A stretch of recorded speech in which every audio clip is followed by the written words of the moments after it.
Il y a tout le temps, même de loin, mais il y a tout le temps des échos avec les époques traversées. C'est très juste. Mais sans les dater, d'ailleurs.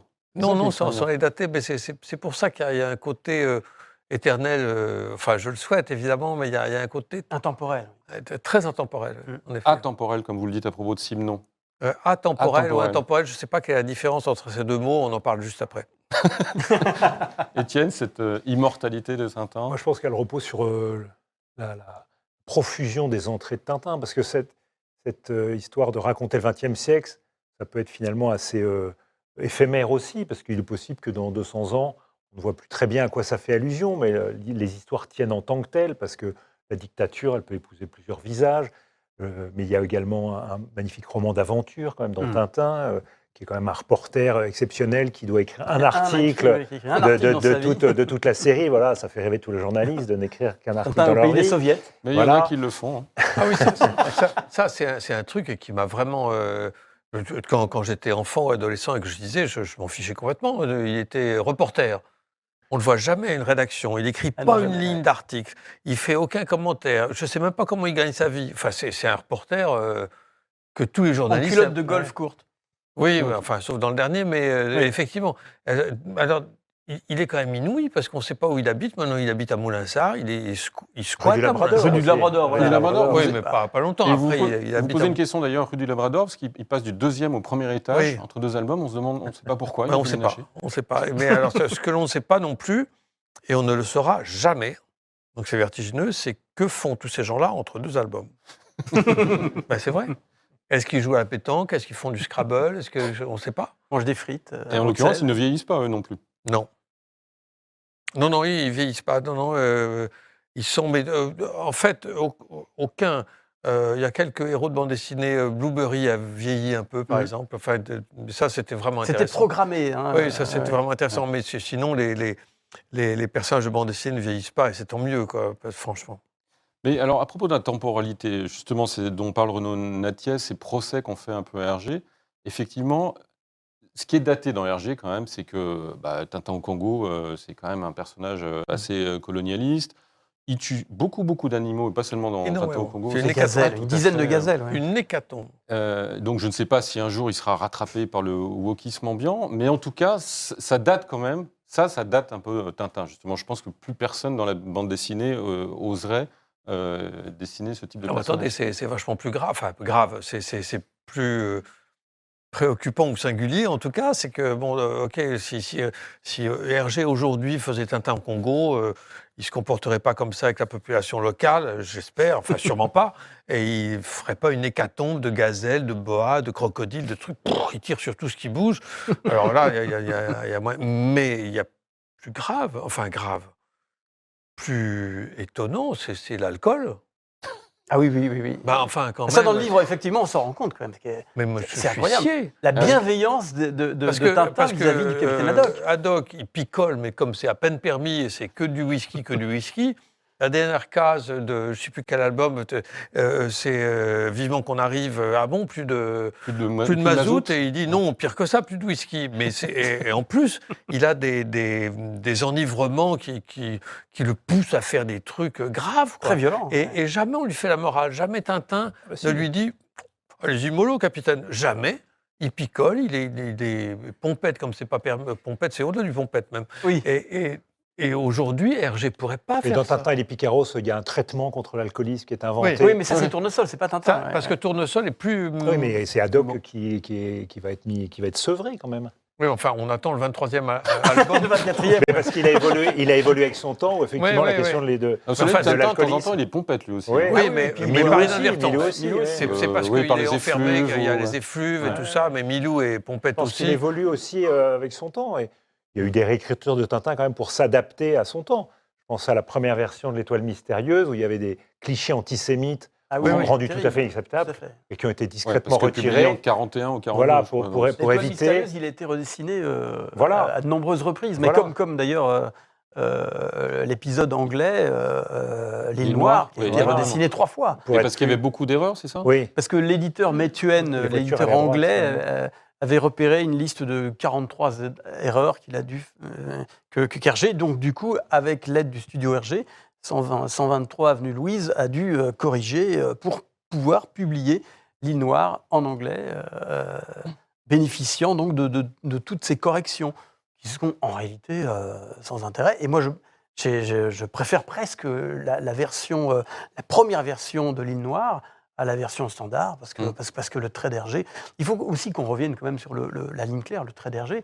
Là aussi, c'est pareil, en relisant tous ces essais qui sont passionnants, on se rend compte quand même qu'il y a plein de gens qui imaginent des choses formidables pour expliquer la ligne claire, par exemple. Et dans un de ses livres, je ne sais plus lequel c'est, on dit, vous savez, en fait, Élisabeth, la mère d'Hergé, était assez dépressive. Elle est d'ailleurs morte en 1946 en hôpital psychiatrique. Et Hergé, en fait, c'est vrai, a entretenu toute sa vie une certaine bienveillance vis-à-vis de la folie. Dans tous les albums de Tintin, on se rend compte que les fous ils ont une façon de voir le monde qui est différente, et Hergé ne les juge pas. Il faut suivre sa voie, comme disait voilà. Didi. Et c'est ça. Donc en fait, il n'y a pas de jugement, il n'y a pas de morale. Il y a une certaine bienveillance vis-à-vis de Tintin par rapport à tous ces gens qui ont effectivement une vision assez singulière de voir le monde. Et Élisabeth, en fait, qui était la maman d'Hergé, elle lui faisait peur de temps en temps parce qu'elle avait des accès comme ça de violence verbale. Et en fait, Hergé, est-il dit, de temps en temps voulait finalement contrôler le monde à travers la ligne claire. Et c'est vrai que beaucoup de dessinateurs de bande dessinée, moi qui adore ça, aiment au contraire faire exploser les lignes. Ils sont très volontiers dans l'explosion. Ils ont par exemple, ils sont sous perfusion de leur folie. Et ils aiment ça. Et il y a certains artistes, au contraire, qui aiment justement canaliser cette folie. Et le trait d'Hergé, c'est la maîtrise de... Vous voulez dire que la ligne claire est née des démences de la mère d'Hergé? C'est ça. C'est pas mal. C'est pas moi qui le dis, du coup. Mais je trouve que c'est pas moi intéressant. non plus, parce que j'en sais rien. Mais non, mais je trouve que l'hypothèse est amusante, en fait. La volonté de contrôler le monde à travers une ligne qui soit lisse, qui soit propre, qui soit nette, qui soit claire. Mais je ne... Moi, j'ai une explication peut-être beaucoup plus simple. C'est que Tintin paraît dans une presse bien pensante, aussi. Pour les jeunes, etc. Les choses sont très contrôlées. Ce sont des journaux non mixtes à l'époque, donc la prééminence des personnages masculins, et il y a très très peu de femmes dans Tintin. Ça s'explique aussi tout simplement par l'époque qui contrôle beaucoup tout ce qui est pour la jeunesse. Mais en ce qui concerne ce qu'on appelle d'une manière universelle et d'une manière très juste d'ailleurs, et qui a été imitée, enfin il y a eu un suivi de l'affaire, ce qu'on appelle la ligne claire, ça c'est simplement le talent d'arriver à exprimer des choses formidables avec un trait extrêmement simple. Moi, enfin apparemment simple. Apparemment simple. Alors parce que vous avez vu moi, depuis le temps que je visite toutes les expos et que j'ai le droit de voir de temps en temps les brouillons d'Hergé. Les brouillons d'Hergé sont des volcans. Oui, mais c'est des volcans qui se canalisent pour que ça devienne limpide. Oui. Et moi, j'adore. Et en fait, parfois, je préfère presque la planche quand elle est brouillonne, quand elle est... il y a plein de traits, etc. Moi, j'aime bien quand c'est propre. C'est vrai. C'est mieux. Moi, je découvre des trucs. J'adore les petits trucs dans les coins. J'adore les petits... Voilà, mais mais ça c'est pour les vrais fans dont vous faites partie, évidemment. C'est possible, oui. C'est ton côté Druyet. C'est le côté Druyet, c'est ça le côté un peu... Mais à propos de non-mixité dont parlait Étienne, qui est effectivement assez flagrante, mais avec l'explication que vous avez donnée, vous avez quand même une passion pour la Castafiore. Oui, parce que c'est pas une passion, mais en tout cas, non, c'est parce vous aimez bien ce personnage. Elle m'enchante parce qu'elle est tellement chaleureuse, quoi. C'est-à-dire qu'elle doute de rien. Elle chante comme une casserole, mais elle s'en fout. On ne sait pas si elle chante comme une casserole. On ne sait pas si elle chante. On sait qu'elle chante fort, en tout cas. Mais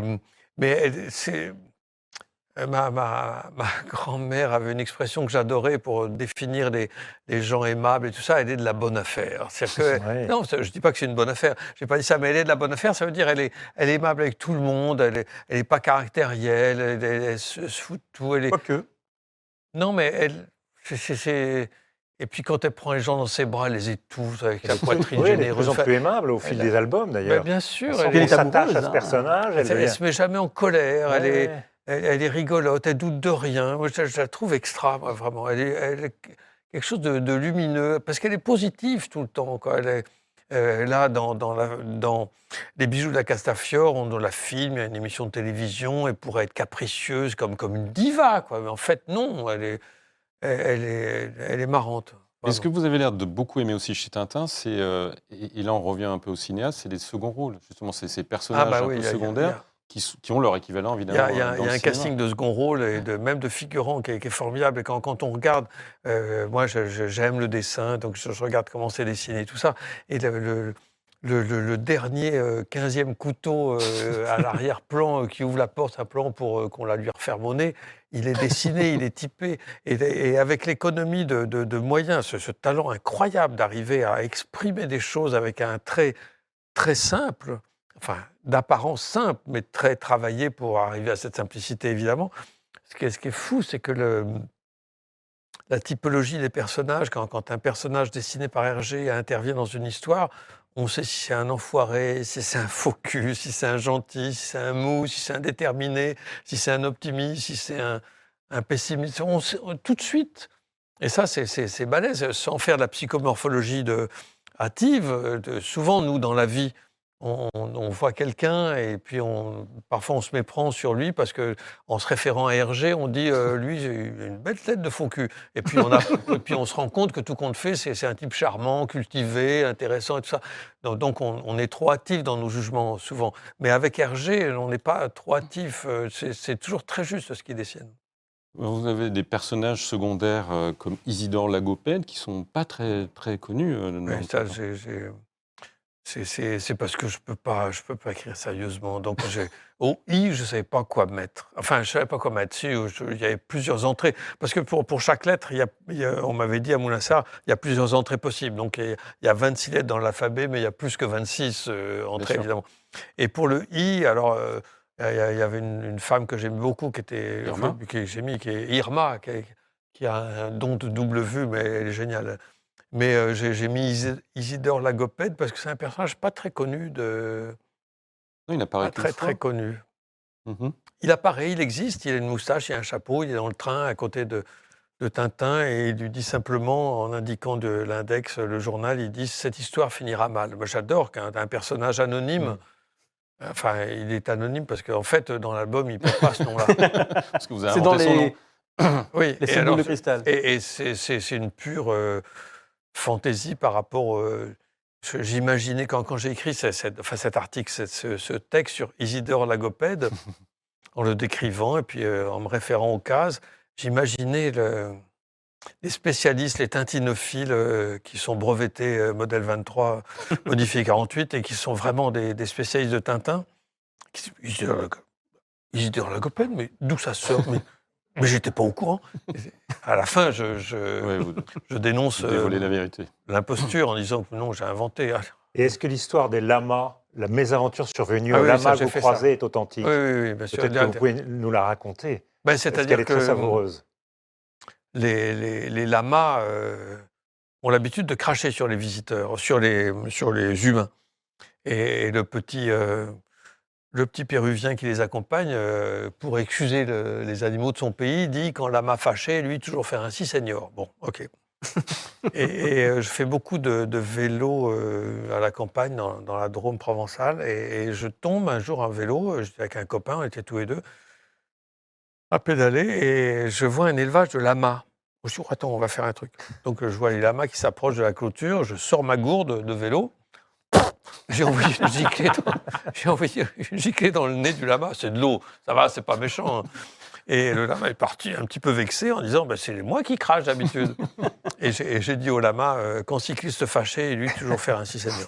Voilà, ça s'arrête là. C'est pas fracassant. Je trouvais que c'était une approche amusante pour raconter le personnage du lama, justement, dans les 7 boules de cristal, ou plutôt le temple du soleil, plutôt. Ouais. Je trouve ça très, très amusant, cette manière Ouais, de faire de vous un personnage De vous inclure dans la de saga. Tintin. Parce que vous fonctionnez là un peu comme un Vous auriez personnage mérité de Tintin. d'être dans un Tintin. C'est ça. Puisqu'on a parlé de la ligne claire, Olivier, éclairez-nous sur la ligne claire. Qui sont aujourd'hui les héritiers de Hergé, sachant que le mot a été forgé dans les années 70. Oui, mais comme tout, en fait, tout l'appareil critique lié à l'étude de Tintin, il est forgé dans les années 70. Donc bien sûr, après, il y a Michel Serres qui va s'intéresser à Tintin, il y a Pierre Sterckx, il y a tout un tas de gens qui vont, Nouma Sadoul évidemment, qui va en écrire plein. Et je crois qu'il existe 300 à 400 ouvrages critiques sur Hergé. Et là, on en a un tout petit échantillon pour le 40e anniversaire de la mort d'Hergé. Et sinon, effectivement, c'est une pluie incessante. Mais qui s'est aujourd'hui encore. Elle se maintient encore aujourd'hui, oui. C'est ça qui est fou. Et si ça se vendait pas, dans ce cas-là, on arrêterait d'en faire. Or, il y a une curiosité tout de même. Et puis, pardon de vous couper, mais ce qui se vend aujourd'hui, ce ne sont pas que les ouvrages qui parlent de Tintin, d'Hergé, de son œuvre, etc. Mais c'est les albums aussi. Bien sûr. Hergé est un des rares, en tout cas, créateurs de bande dessinée qui a dit « Après ma mort, je ne veux pas qu'on continue Tintin au-delà », alors que Black et Mortimer, Lucky Luke, Astérix, tous continuent, évidemment, avec d'autres, avec des repreneurs. Lui, Hergé, il n'a pas voulu. Donc ça fait de son œuvre 22 albums, je crois. 23, pardon. Et 24 si on compte l'Alphart. Oui, ça fait une collection complète, immuable, éternelle peut-être, avec un peu de bol. Et il n'y a pas très longtemps, je me posais la question, mais qui lit les Tintins aujourd'hui quand on va dans les librairies, quand on va à la Fnac ou ailleurs, au rayon Tintin, tous les albums ne sont pas là, mais il y en a un paquet. Et il n'y a pas très longtemps, je prenais un avion qui me ramenait à Paris, et il y avait à côté de moi un petit bonhomme de 7-8 ans qui lisait L'Île Noire. Ça m'a fait plaisir parce qu'il était là. J'aurais pu lui dire « Ça te plaît, petit garçon ?» Mais j'aurais été suspecté de je ne sais pas quoi. Donc, j'ai rien dit. Le jeune Patricien. Mais ça m'a plu qu'il lise L'Île Noire. J'étais pour le féliciter, quoi. Comme on féliciterait quelqu'un dans le métro qui lit un livre papier au lieu de lire sur son iPhone. C'est les mêmes félicitations. Les félicitations, merci de Mais le ceux lire. qui ont repris les tenants de la ligne claire, justement Jacobs ou Jacques Martin, dont on parlait tout à l'heure, justement, les aventures de Alix ont été reprises. Et Jacobs aussi, les Black et Mortimer, il y avait José-Louis Bocquet qui était sur ce plateau il y a quelques semaines. Il y a même la suite du Rayon U, si je ne m'abuse. Oui, il y a la suite du Rayon U qui va bientôt paraître, qui est donc scénarisée par Jean Van Damme, qui s'appelle La Flèche Ardente. Alors, il fallait savoir que le Rayon U, qui est un album qui a été publié pendant la guerre, qui devait en fait remplacer les planches américaines de Flash Gordon que les Allemands qui occupaient la Belgique avaient décidé d'arrêter. Et donc Jacobs, qui est jeune à l'époque, fait le Rayon U en copiant en fait Alex Raymond. Donc il invente tout un tas son petit théâtre à lui avec le Rayon U. Et effectivement, Van Damme s'est aperçu en le relisant, parce qu'il a été réédité, ça c'est l'œil du scénariste, hein, c'est l'œil du créateur de Largo Winch, l'œil du créateur de 13 et l'œil du repreneur de Blake et Mortimer. Tout d'un coup, il se rend compte, mais qu'est-ce que c'est que le Rayon U ? Et est-ce que finalement... c'est pas les nouveaux commerçants? Non. Non, ça c'est Intermarché. Je me suis trompé. C'est Super U, ça. Mais voilà, c'est Super U. En fait. Ah oui, pardon. Oh là là. Oh, c'est trompé. Saperlipopette, tonnerre de Brest. Sapristi. Voilà. Et donc, en fait, non, le Rayon U, c'est quelque chose que met en place Edgar Pierre Jacobs pratiquement dès la première page. Et puis après, il ne donnera jamais la réponse. Eh oui. Donc, en fait, toute l'aventure du Rayon U que tout à chacun a découvert depuis plus de 60 ans en album, on ne sait pas ce que c'est. Et donc, là, piqué au vif, Van Damme s'est dit, bon, je vais raconter la suite. Je vais enfin pouvoir dévoiler ce qu'est le Rayon U. Et Jacobs n'a rien laissé dans une correspondance ou rien du tout sur le sujet. Non, effectivement, il s'en est absolument pas rendu compte. Et c'est très marrant parce qu'à l'époque, en réalité, on voit bien que c'est fait au petit bonheur la chance, à la page. Le Rayon U, c'est quoi ? C'est surtout, principalement, une expédition dans les îles Noires, d'ailleurs, où finalement, il y a des volcans, il y a des tigres géants qui se font embrocher, il y a des serpents bleus qui font 50 mètres. Oh, je lirai jamais ça. Ah bah, ça fait trop peur. Hein. Parce que regardez, je pourrais plus jamais rentrer dans mon lit. Ça plutôt. Ah mais ça Josette et Joko, c'est bien, oui. Qui vient d'être réédité. Bah oui, l'éruption du Karamako. Voilà.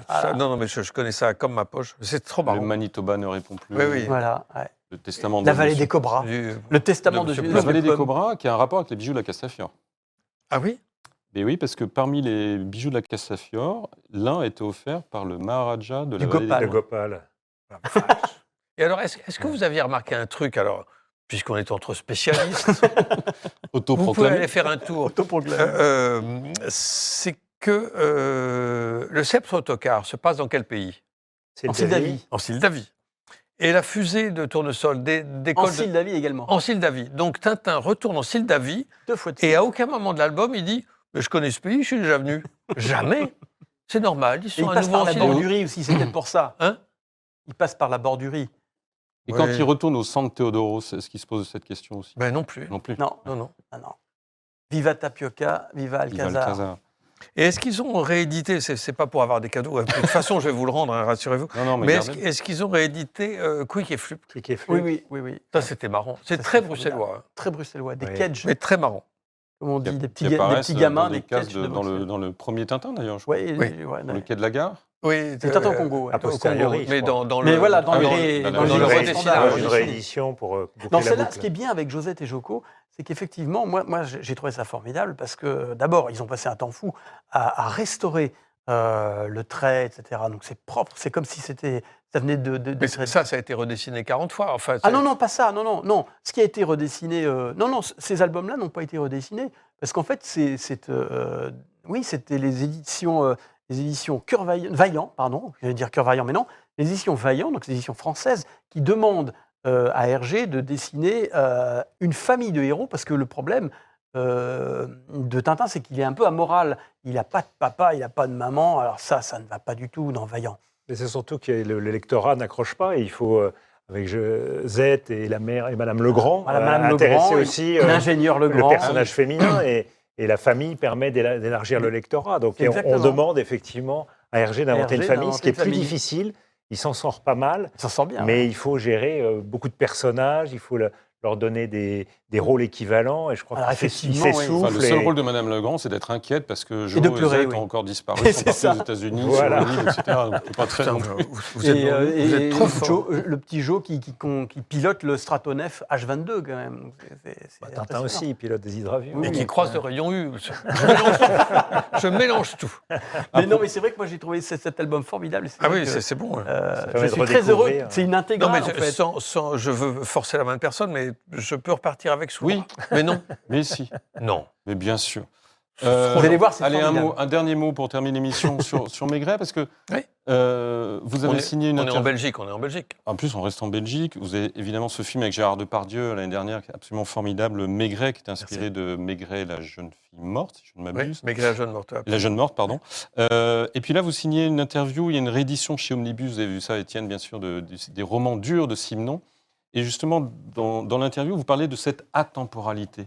Oui, en effet, c'est vrai que Commune ou deux. les films que j'ai adaptés 2 fois, Simenon, une fois c'était ce qu'on Monsieur appelle les Hir. romans durs. Moi, j'aime pas cette terminologie, roman dur, ça m'énerve. C'est pas Simenon qui a inventé ce terme roman dur, je sais pas qui. Roman sombre, je veux bien, mais roman dur, ça, mais bref, peu importe. Et donc c'est un film qui s'appelait Monsieur Hir, enfin qui s'appelle toujours Oui, oui. Monsieur Hir, et puis j'ai adapté Simenon Maigret l'année dernière. Donc mais je me méfie beaucoup je me suis beaucoup méfié quand j'ai fait ces 2 films de quelque chose qui soit trop reconstitution envahissante avec les voitures d'époque, les cendriers d'époque et tout ça. C'est fatigant, ça détourne l'attention du vrai projet qui est plus humain et sur les rapports entre les gens, sur les zones d'ombre, sur les trucs. Et donc j'ai essayé de faire des films. Alors donc vous me préciserez hors antenne la différence entre intemporalité et atemporalité. Mais oui, des films atemporels. Étienne, un dernier mot sur Hergé et Tintin. Ben, longue vie Hergé, et je suis content d'apprendre effectivement des enfants de 7 ans dans le train lisent Tintin, ce qui est quand même une assez bonne nouvelle Oui, oui, pour la et- postérité de Tintin. Et cette donc, belle œuvre. pour les plus âgés d'entre nous, on doit se dépêcher de le lire parce que à 77 ans, on n'a plus le droit. Non, mais alors, c'est vous qui dites dans le livre d'ailleurs que Jean d'Ormesson militait pour passer à 88 ans. Oui, de 8 à De 88. 8 à 88 ans, Oui, parce oui. qu'il avait dépassé les 77 ans. Mais Il proposait qu'on. ça, vous n'y avez pas cru non plus, j'espère. Si. Mais oui, on est tous restés des enfants, justement. Et à force de lire Exactement. Tintin, on, Je pense on, que- on retourne totalement dans Il y a- l'enfance. il y a un Les truc- grands il y a- enfants. il y a un truc un des trucs qui me charme le plus, c'est la crédulité. Je ne m'en moque pas, mais je suis émerveillé des gens qui, c'est pas des naïfs ou des gogos, mais qui ont l'ouverture d'esprit de croire à des fadaises pareilles. J'ai jamais rencontré Jean d'Ormesson de ma vie. Vous auriez pu. Pardon ? Vous auriez pu. C'est vrai. En plus, c'est crédible parce qu'à 77 ans, on peut désobéir sans demander la permission à ses parents. Vous avez raison Bravo. aussi. Et Jean d'Ormesson ne demandait jamais la Et permission. à nous ses parents. sommes, nous sommes Et c'est actuellement sur sur le cette- studio. Sur exactement, cette formule définitive que nous nous quittons, cher Patrice Lecomte. Nous Merci. sommes sur le studio 2. Dans le Jean studio d'Ormesson. Jean d'Ormesson. Oh là, bah, ça Ah tombe oui. bien.